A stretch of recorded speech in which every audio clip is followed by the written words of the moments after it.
Hey everyone, and welcome back to another episode of the Travel and Tourism Podcast, my first season. My guest today's first season was in Club Med Martinique in 1976 as a snorkeling and picnic geo. Oh boy, first season, Martinique, 76, snorkeling and picnic. Okay, that's all the time we have today, folks. We'll see you next week. I am just kidding. He has done other seasons. Don't worry. We're going to get through this. And after that season, he actually became an animator, but we're going to get into that and so much more. Okay. He worked for Club Med from 76 to 79 and then returned to Club Med in 91 and 92, which will be discussed at a later date as a guest animator and magician. He is from my hometown of Montreal, Quebec, and he was also the official trumpeter and cheerleader of Montreal's major sports teams, like Major League Baseball's the Montreal Expos and the Montreal Canadiens of the NHL.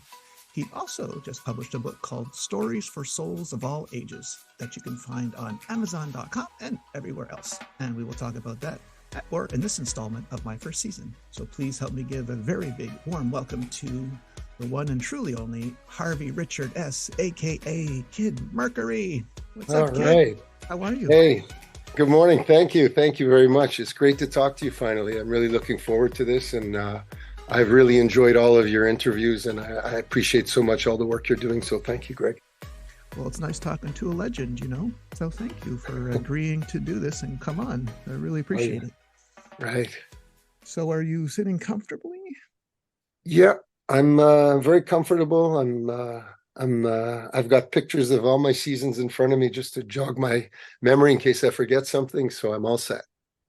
Okay, you mean all your pictures from the late 70s? Well, not all, or I'd have to like plaster my entire wall because I was a big buyer of pictures, the black and whites. But I've got quite a few just in front of me that give me that warm feeling and remind me of all those wonderful years. So yeah, I'm ready. Okay, great. So we're gonna light this fire. Two Montreal boys. We're gonna get down to it. So if you could take me back in time to before Club Med, where were you living? What were you doing? And how'd you find out about Club Med? Oh, okay. Well, I was living in a small community called Côte Saint Luc, which I'm sure you're familiar with. I had been working just some different jobs after high school. I had started university and then I gave that up. My best friend at the time, Eric, we had both trained in martial arts, and he applied to Club Med to be a kung fu teacher. And believe it or not, they actually hired him. And he sent me a picture of him on the beach in Club Med saying like the best time ever. And I was really jealous. And then I got a call from him about a month later, and he said there was an opening on the team. Eric was a joker. Like both of us were very, that was a big part of our lives, just pulling pranks on each other and stuff. And he told me there was a job, but it was a janitor's job. I'd have to be cleaning toilets and washing floors. And I said, I don't care. I'm in, because I saw the beach and I was like, I'm going. So I got hired in Martinique, 1976, and you won't believe this, Greg, but guess what day I arrived? I arrived on July 14th, and every geo knows what that means. Yes, and since you were going to a predominantly French village, did you have any idea what Bastille Day was really? Because we don't really talk about it in Montreal, Quebec, right?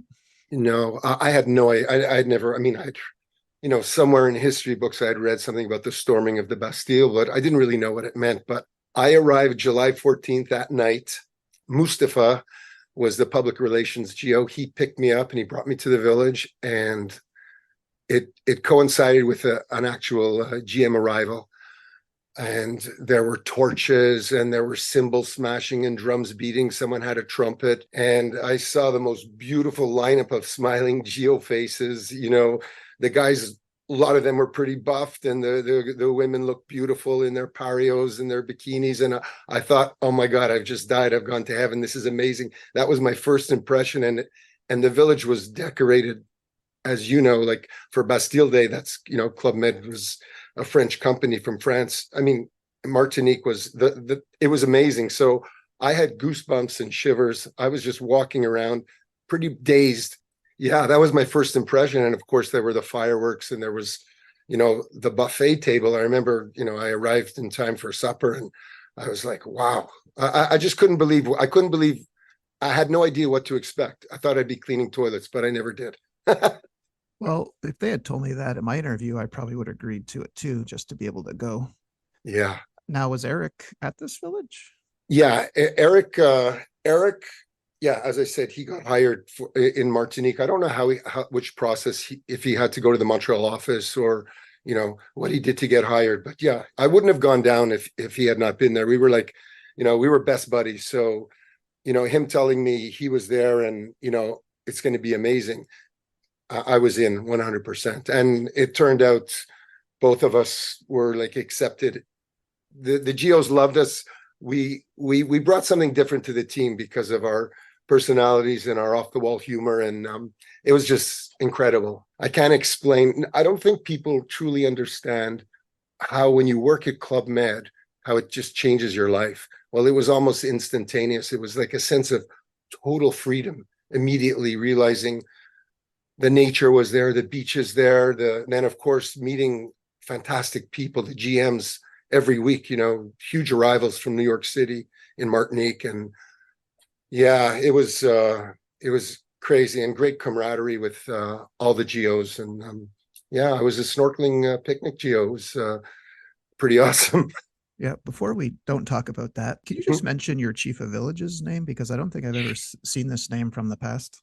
Yeah, his name was Jean Pédébosque.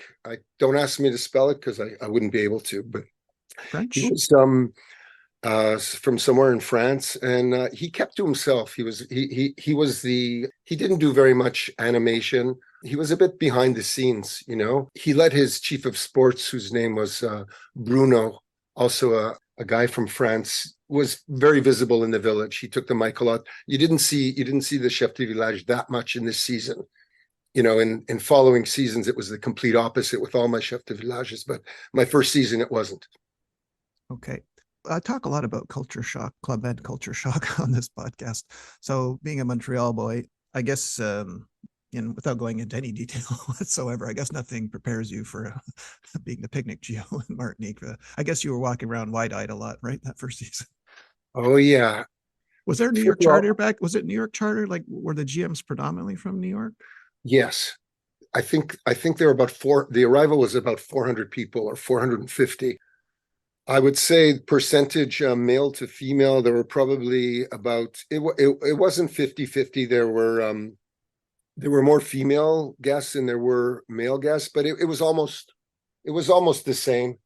But yeah, I had never met too many New Yorkers before that in my lifetime, and it was kind of cool because they have an interesting sense of humor, and they're sometimes in your face, and it was great. The people I met there were fantastic, and I worked off of that. I really enjoyed making people have a great holiday, and I went out of my way as a geo to always, do that little extra. I was like a busy beaver, 24 hours a day. I was on 24 hours. It was fantastic. You're also in the shows too, right? Like one of the shows you put on was actually Pippin, correct? Yes, we did Pippin. That was my first time performing. We do the late night rehearsals, which were always a gas, because until it was your turn to like get up on stage and do your number, we were usually just joking with everyone. And the regisseur sometimes would tell us, "Hey guys, be quiet. We're trying to work here." Yeah, Pippin. I was Lewis in Pippin. I think I was Pippin's brother. Eric was Pippin, and our regisseur's name was Birkin. We called him Birkan, and he had an assistant. Nancy was the chief hostess. Wonderful, wonderful girl from I think Connecticut. She was great, and she kind of ran the show as well with him. And yeah, I loved doing that. And also, one of the first numbers they ever gave me was Figaro. I'm sure you remember the lip sync playback where the sound engineer sabotages the opera, the Barber of Seville opera. I was a natural for that, and it became my signature number. And I really looked forward. No one ever dared even think of doing Figaro. That's Harvey's number. Don't even ask. Like, that's him. And I love doing that. It was a lot of fun. And I tried to do as much animation as possible because it just felt natural. As a kid growing up, I always entertained my brother and my sister, and in school, not quite the class clown, but kind of like good one-liners and stuff. I loved getting people to laugh. So being a geo was fantastic because that's your setting to make people happy, smile, and joke around and have a great time. And even though you were working hard in the picnics and the shows, you still found time to do your PADI open water scuba diving, right? I did. I had done some snorkeling in my life, but this setting was incredible. Greg, Diamond Rock, La Roche de Diamant. We did some, I did my PADI check out there. John Fine was the scuba guy, was his name. One thing about the snorkeling and the scuba diving, I always loved just being in the water. So being a snorkeling geo for me was, fantastic. I'm saying that word a lot, fantastic. I have to find something else to say because everything was mind-blowing. The fish were beautiful, the colors, everything. We grew up in Montreal. Where did we see this stuff? We didn't have beaches. We had winters, we'd freeze. Yes, arriving in Martinique was heaven. Yeah, and if we went scuba diving, like you did it the right way. I started scuba diving my open water in Montreal, so you all know about murky lakes, rivers, and ponds, right? So you go, you're immediately thrust into, this nice ocean and sea. Did you ever? But just tell me, did you ever go to, after you got certified? Did you ever scuba dive in Canada? Pardon me, in where? In Canada, anywhere after you went scuba diving in Martinique? Okay, you're no. lucky. I only did scuba diving at the villages. I never went on my own anywhere. Okay, good. Don't, because you're in for major disappointment if you do. So Yeah. don't do it. Okay. I'm told to ask you about a story where you met a local Martinique kid. You taught him English and he taught you Creole, correct? Oh, yeah. Okay, so it's my first season, and in Martinique they have that beautiful, the view of the Tour de Port, and you have all the boats that are docked there. There was a Creole kid named David, I remember his name, and he would be allowed to come into the village even though he wasn't a GO, and he didn't speak any English, and he asked me if I could teach him a few words, so if he was at the discotheque, he could communicate with, with people at the discotheque. And so I taught him how to say in English. I said, you look the girl right in the eyes and you smile and you say, "You have beautiful eyes. Would you like to dance?" And so I taught him how to say that, and he learned it. And then I asked him, "Would you teach me something to say?" And he taught me in Creole how to say, "Sweetheart, you are the prettiest woman I've ever seen." So I had written this down like on a paper in English, because the word was, I'll just tell you what actually happened. So I go up to the bar, and the women at the bar are called doudous, which means sweetheart in Creole. And I went up to one and I looked at my little paper, and I slowly kind of cheat note looked down, and I said, "Doudou aussi pli belle fille et moins aimée." And she just kind of looked at me kind of strange, like she had no idea what I was saying. And then one of the gardeners came up to order a beer, and he was like, really quickly, like really, really fast. And I thought, so this is how you speak Creole. So then I just looked at her and I said, "Doudou, aussi plus belle fille et moins aimée." And she broke into a smile. Monsieur. And she smiled, and she was always my favorite doudou at the bar. And when the bar was crowded, she'd give me like a little smile, and I could go up to her and get my drink. Her name was Lillian, and believe it or not, Greg, I returned 20 years later to Martinique with my family, and she was still there, and I have a picture of her. It's hanging in my kitchen as we speak, with my two sons sitting on the bar with bar beads around their neck, and her with her beautiful smile. So yeah, I learned Creole, and I learned more Creole. It was great. Okay, as you were telling that story, I'm glad it had a happy ending, because I thought the kid was pulling a fast one on you, and I saw a slap in your future there at the bar. So I'm glad he didn't. no he didn't slaps. do what most kids would have done. Okay. Okay. So before we move on, do you have any other stories you'd like to share about Martin? Well, that season in Martinique was a learning experience for me, because I got to return there 2 seasons later. That was pretty much la creme de la creme. That's when Eric and I became animators, but I'm going ahead of myself. But no, I mean, that season was my first season, was just a learning experience. I felt great, and I felt I never want to leave this job. I'm in for life. That's how I felt. So how did you get to Cancun? Did they have a dream sheet back then? Did they ask you like where would you like to go next? They did ask me if I wanted to go to a ski village. And I was like, are you kidding me? Yeah. There's no chance I want to see snow ever again in my life. So the answer was an immediate no. I think they had offered me Simoritz, and that was a definite no. And so they sent Eric and I, because they kept us together, because we worked so well together. They sent us to Cancun. That was Cancun's first winter season, and complete opposite chef de village. I worked for Jackie Amzalag, and Jackie was unbelievable in animation. He was always in everything. And our animator's name was Luc de Stillman, who was fantastic. And those two were an amazing duo. Uh, And Jackie loved Eric and I. We always made him laugh. We would do these routines for him, and he loved us to death. So he'd always make sure, we were well taken care of. And the problem with Cancun was it was the first winter season, Greg. excuse me, Harvey. Okay, Yeah, by first winter season, do you mean because it just recently opened? Like, is that what you mean? Because the village was so new? If you were there in '77, it probably opened recently, right? Is oh that what yeah, you're it saying? was the first. Yes, yes, absolutely. It was the first winter season ever. Okay, It had can you? opened in either the end of 76 or the beginning of 70. Well, I think maybe 77, but we did the first winter season.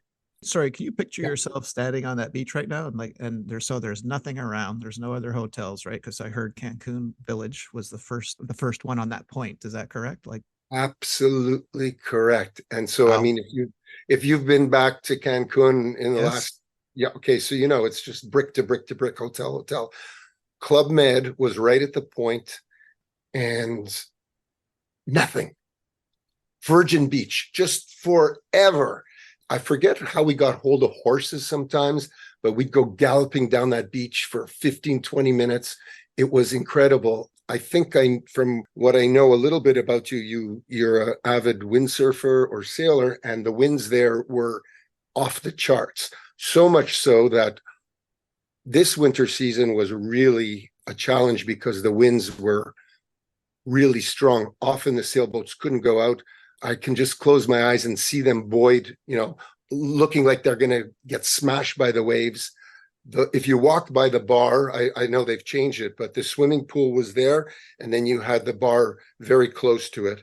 And on any given night, all the bar napkins, the cocktail, olives, everything would be flying off the bar. I don't think they had planned for this kind of weather. And the only drawback as well for that season, which I found of all my years of being a GO, was really challenging. Sometimes the weather, you just wouldn't get sunshine for at that time. I don't know if it's changed, but when people are coming from France and they're there for 3 weeks, and if the first 5, 6 days are cloudy, you start to hear grumbling and mumbling. And we did our best to always make people happy, but you wanted sunshine, and sometimes we wouldn't get that. You could get a period of a few days in a row with no sun, and that was a challenge. But a great season. Jackie was so much fun to work for. What a guy. Yes. Okay. So because of I had Howard McCarley on, he spoke very highly of Luke de Stillman and his presence on stage. So here you have Jackie Amzalag, Luke de Stillman, two powerhouses. But tell everyone who was on the snorkeling picnic team that they Oh, might yay. know. Yes, Yay, Uh, who later yay. became chief of village Yeah. himself. Yeah. Which years later, when I found out he was chief of village, I was like, unbelievable, because at the time he was pretty reserved. He was like a quiet guy, really kind-hearted person. I think he was on sailing. I think sailing, if I'm not mistaken, I think he was on our sailing team. Yeah, a wonderful guy. And yeah, I was really happy to hear quite a few people that I had worked with over the years went on to be chef de village and have great positions with Club Med, including Rod Frankel, and Mustafa, I believe, also had become a chef de village back then. So yeah, we grew up in the 70s as GOs. A lot of Club Med royalty was right beside us all the time. Excellent. And after Cancun, you and Eric returned to Boucanier, right? Oh yeah, we and Like in basketball, they sometimes say, "Oh, this is the dream team." When they have the Olympics, or this is the greatest team ever assembled. I'm not bragging. Well, I am. We had a team that was just lights out. Eric and I became co-animators, so we were the two animators. Our chef de village his name was Mark Bernard, very nice person. He let us run that show. He'd grab the microphone from time to time. He was an amazing water skier. Rod Frankel was the chief of sports. And Jonas, I don't know if you ever heard of Jonas Le Cartier was our regisseur. And Jonas and I remained really good friends. I lost contact with him, and then I found him again. He lives in France. He's still performing in the cabarets. This Jonas, so that season was incredible team. And yes, even though I was animator, they still asked me to run the picnics with Eric. And, I could talk for days about that, but we'll just move on. Thank you. Yeah. So you and Eric were co-animators. And so I think you used to do this gag. Is it true that you would arrive as two, like you and Eric would arrive as Rocky and Joey, two New Yorkers? And were the GMs, were they ever aware that, so the GMs weren't aware you were GOs, right? No. This was one of the greatest things I've ever, we invented these two characters, Rocky and Joey. Yo, Rocky, hey, Joey.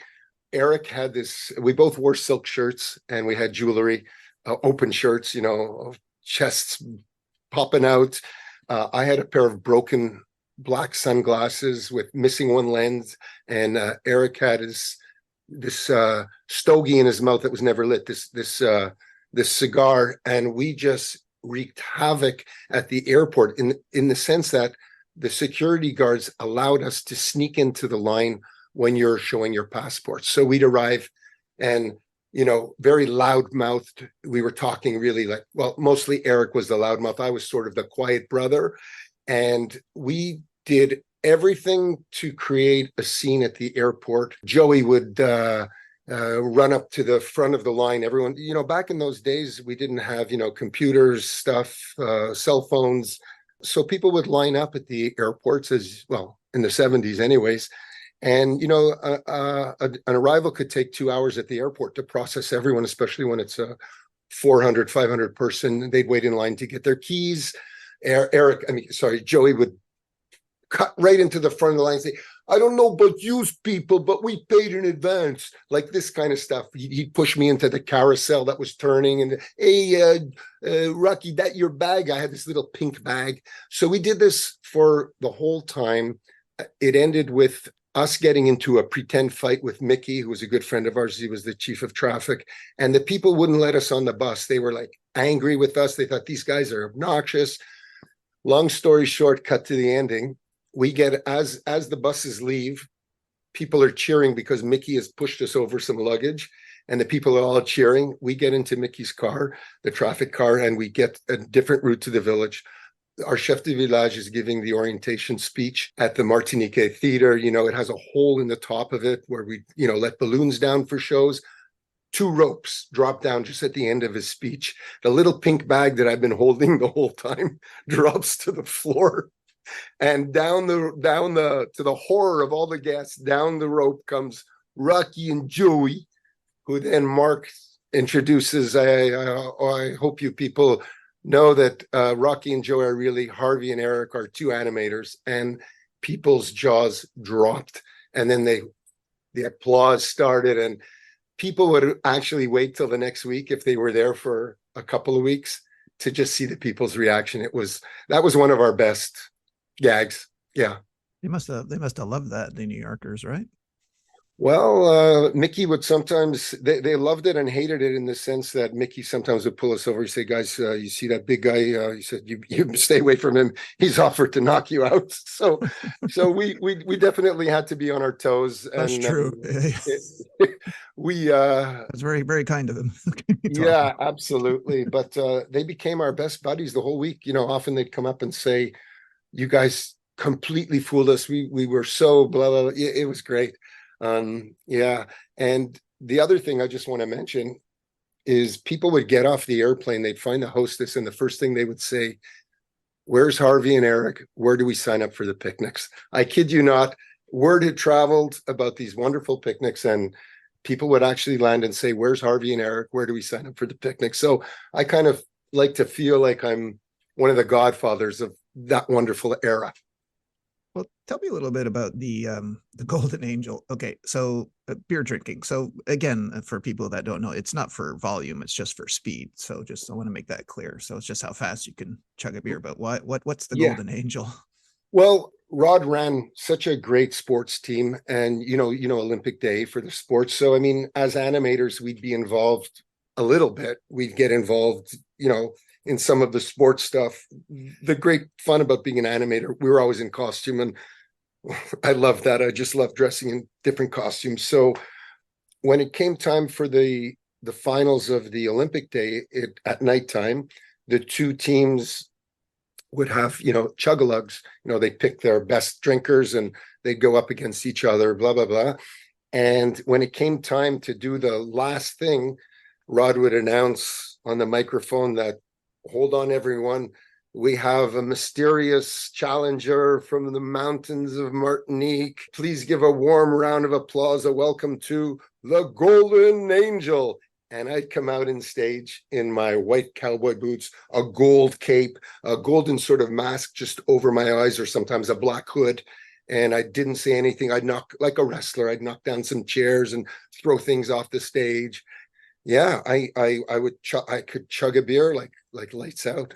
I never lost a beer challenge. The only time, once in my career as the Golden Angel, I lost to a guy from New Zealand years later in Tahiti, he could open his throat, and I almost tied him, but he won. So yeah, the Golden Angel was a lot of fun. And you also had the Geos dressed up as Rod was there, and then the two guy Geos were dressed in blonde wigs with heavy makeup and skirts and everything. They were like the Fraulines that were serving the beer in their little, like we had a beer garden sort of, ambiance. And you know how that, often at the club, they had us dressed up in all kinds of, fishnets and wigs and everything. It was a lot of fun.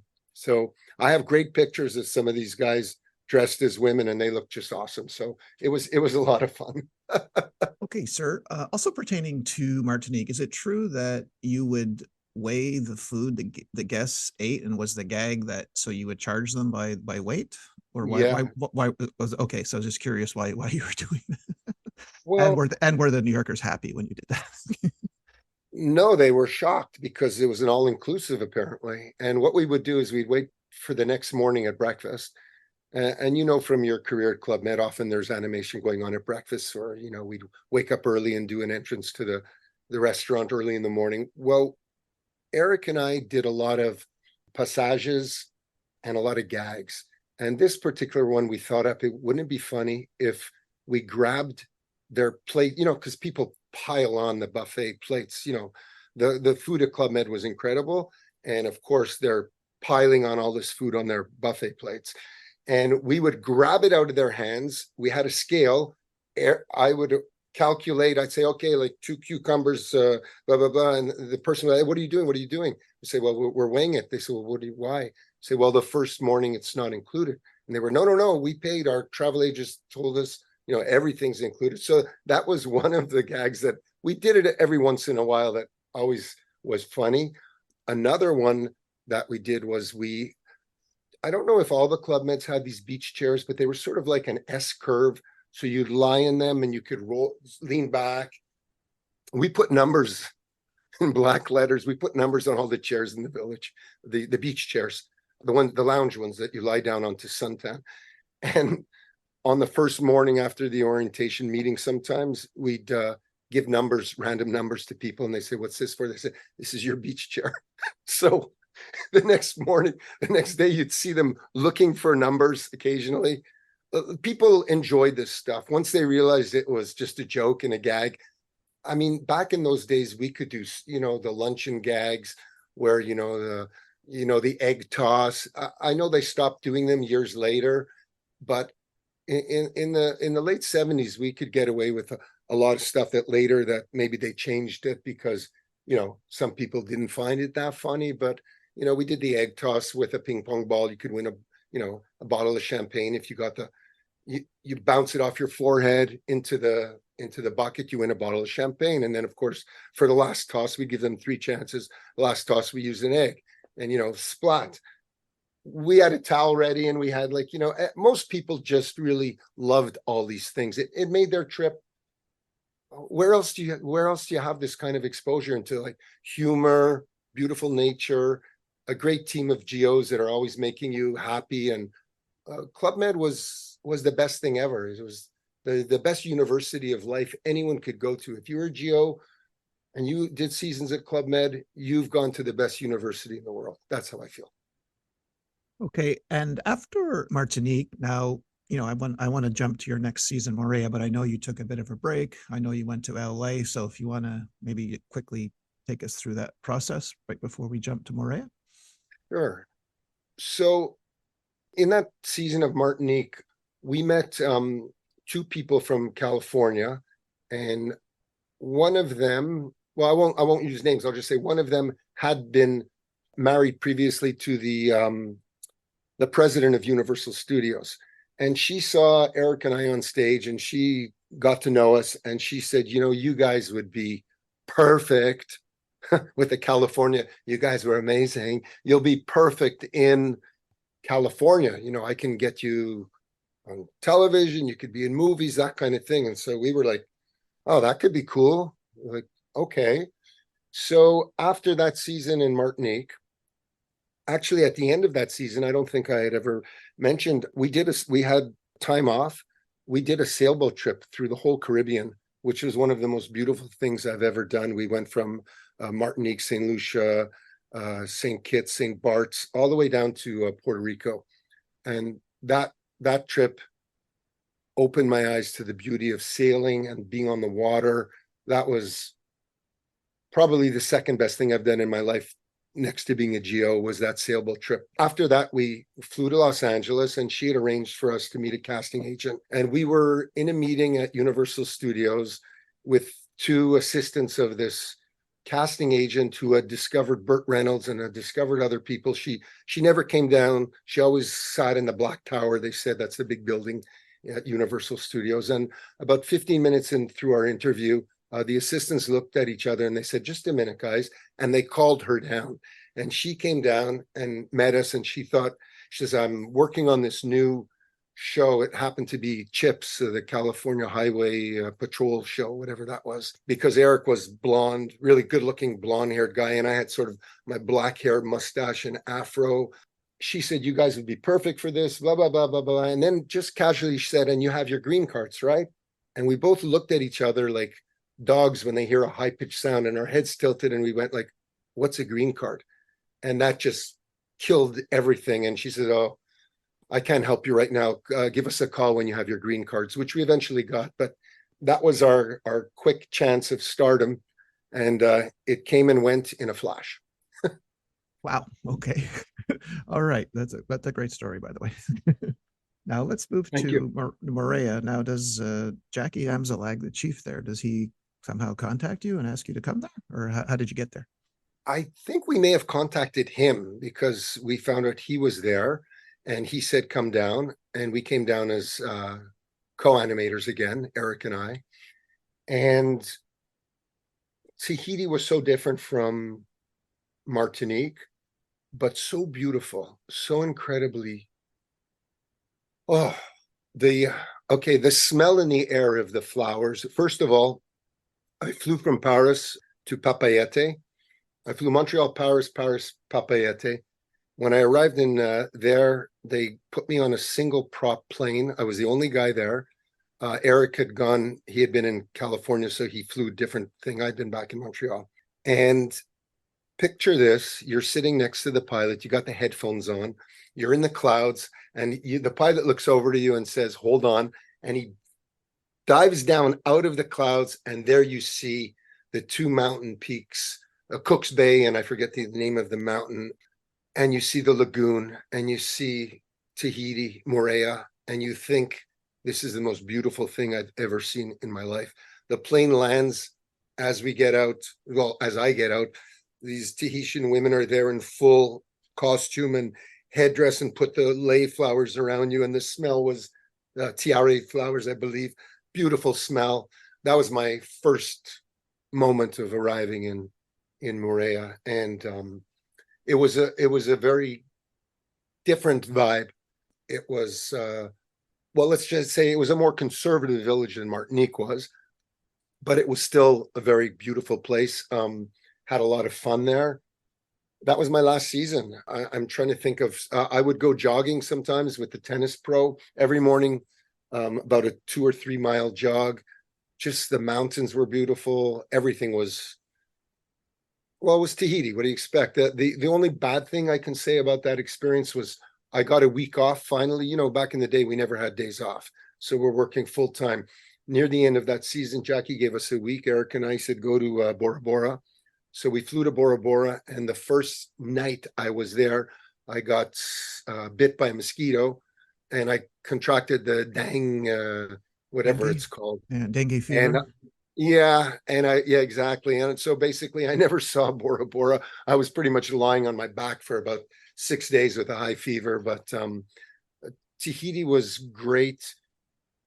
I learned to do the Tahitian dance. I made friends. I always made friends, Greg, with all the locals. I made it my business to go out of my way to get to know them, their families. The two guys that were on, they were like part of the music team, the drummers. Same as in Martinique, it was the guys that helped us prepare the picnic bonfires, where I became le maître de feu, the master of fire, because I could get really close to the flames, closer than anyone. That became my nickname, the fire master. Well, in Tahiti, they taught me how to do some of the dances, and I just loved wearing the flowers on my head. And it's Moorea back in 1978, 79. It was very undeveloped compared to what I hear now.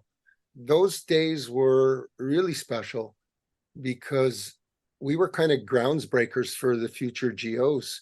Working the late 70s was, everything changes. Every as you would know, every probably generation of GOs, there's changes that are made. There's, different protocols, different everything. So I feel like the 70s was kind of like the Woodstock years of, I regretted never going to Woodstock, but I always thought to myself, well, I missed Woodstock, but I had more than 3 days of fun and music. I had like years and years of fun and great times at Club Med. So I'm very happy with that.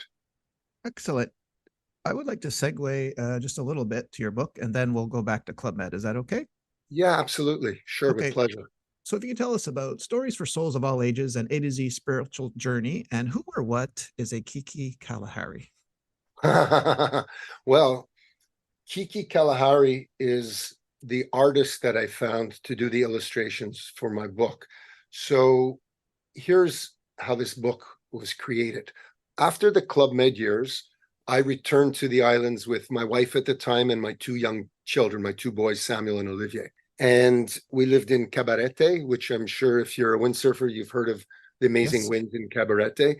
My wife was a windsurfer, Anne, and we went there, and I had become a magician after Club Med, and I was trying to do magic at the hotels, and I brought my big Apple computer with me. It was the Flower Power one. It was really big, and I started writing stories for my kids. At the time, they were about 7 and 9, or 6 and 8. And I just wrote these stories, one story for each letter of the alphabet. That's why I call my book an A to Z spiritual journey. The stories take place, some of them take place in countries I saw when I was a GO, others are just in my travels. And they're mostly animal stories. Each one has a different lesson. Okay, and the A to Z Spiritual Journey, since there's 26 magical bedtime stories, I'm assuming, because 26 letters in the alphabet, correct? Correct, you are, Greg. So each letter is a different story. Ali the alligator, Buzz the bumblebee, all the way to Zigzag the zebra. And each story teaches some kind of cool lesson to whoever's reading the book of, everything's like a fun-filled adventure. It's with animated characters and their friends. They learn valuable life lessons that which like touch on compassion, courage, respect, caring for the environment. So I wrote these stories for my boys, but I put all these little spiritual hidden gems in there. So even the adults that have purchased the book now, because there are people that are just buying it even, to give to their kids or grandkids, but there are some that are just buying the book because the stories are really, they're uplifting. And what is it, Kiki Kalahari? So I had written this book back then. It went in a drawer and it gathered dust. And then years later, I sent it to a few different publishers who loved the stories, but they all were going to say, well, we have an artist, we'll use our artist. And I was, no, no, no, no, no. This is my baby. I want to do it my way. So then became a search, which took over 3 years till I couldn't find any artist that really matched my stories in my mind and imagination. And someone said, why don't you go on Facebook and join a writers group, illustrator group, which I did. And the first day I opened that up, sure enough, I went through 3 portfolios and boom, Kiki Kalahari. I looked at her artwork. I had shivers and goosebumps. And I said, she's the one. And I texted her, and that began an almost 2.5-year journey of working together. I never met her in person. Everything was done. We only spoke maybe 2-3 times. It's mostly done, with emails back and forth. And I was very particular. Her artwork is incredible. Anyone who's seen the book, they just keep saying they can't believe how beautiful, different styles for each story. So like in some books, you often get the same illustrator using the same theme. She changed every story, has a different kind of thing. One of the stories you'll like, it's Ramon the Rooster. It takes place in Cabarete, and it's about a rooster who's a really good windsurfer. But I won't give away the story. But it takes place in Cabarete, and even in that story, I sent her photographs. She used some of the actual pictures inside the artwork. It's a wonderful book. I've had really good reviews so far. I'm doing my book launch soon. Yeah, people can Google it and just find it by putting, Stories for Souls of All Ages. I'm really proud of it, and I'm really enjoying speaking to people about it and people buying the book, and I'm signing books. So it's a form of animation continuing in this part of my life. I have 2 questions. First question, is there a Greg the Gorilla story? Maybe in the next book. Oh, darn it. Okay. And just question number No. 2, is Kiki Kalahari from Africa? Because I don't know why I'm drawn to this name. It's so unusual. She is from South Africa originally. Oh, okay. And she lives in Germany now. Okay. And I hope one day to meet her. I know for sure one day I'm going to either go to Germany, or I've offered to, once the book picks up a little more steam and I'm doing, book launches here and there or book signings, I would love to bring her down for one of those, but I have to organize that. This is all new. It just got published about a month ago. So I'm on a new journey. Okay. We'll make sure to put all the links where to find the book in your show notes. So do not worry, listeners. Please check it out. Thank you. And now, if we could segue back to Club Med, I don't want to leave anyone out. So is there anyone that you'd like to mention we haven't mentioned yet? I mean, I know we went by village and you already spoke of some great names, but is there anyone that we left out? Well, Eric was we didn't leave him out. He's part of my soul for the Club Med journey. Jonas, who lives in France, was my best buddy there. There were quite a few. There were so many GOs that became great friends. Nancy.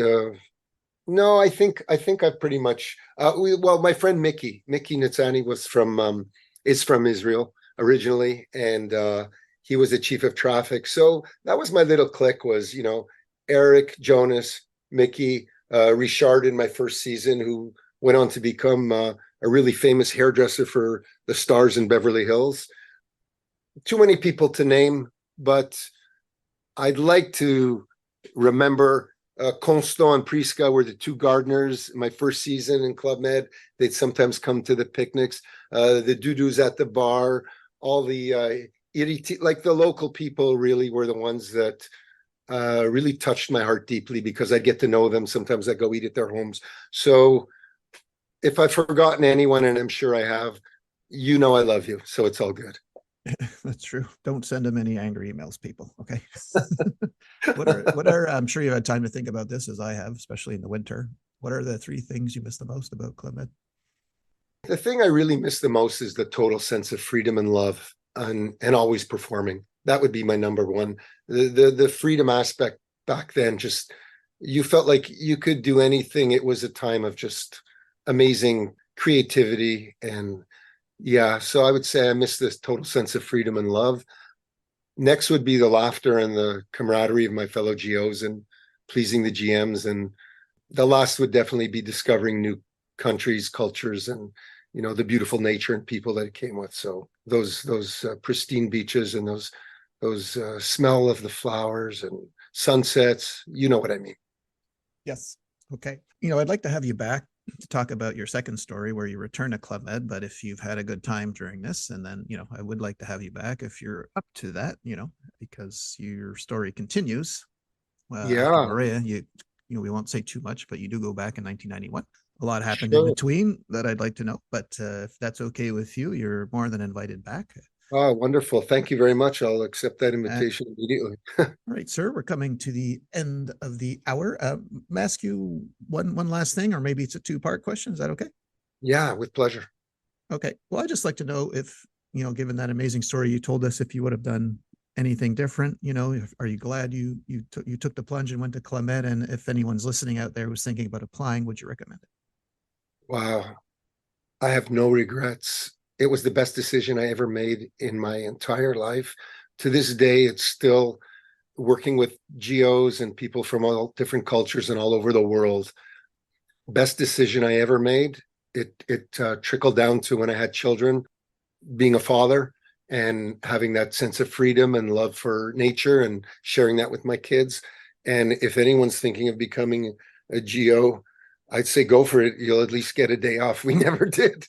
And it's a great job. You learn about life. You meet people every week. There's hundreds and hundreds of new GMs. Well, I know they call them something else now, but stop what you're doing, take a break from this crazy life we all live in, and go work at Club Med, because you'll never regret it. It'll be the best thing you've ever done. Could not have said that better myself, sir. That is true. Now, would you like to thank us or thank our listeners and send us off with a little musical accompaniment? Sure, with pleasure, Greg, and thanks again for doing this. I just want to say, charge! Go, everybody. Have a great time at Club Med. Can you give that to me one more time? Da-da-da-da. Sure. Da-da-da-da-da-da. Thanks, everyone, for listening. And we'll see you all next week with another episode. Bye. Adios.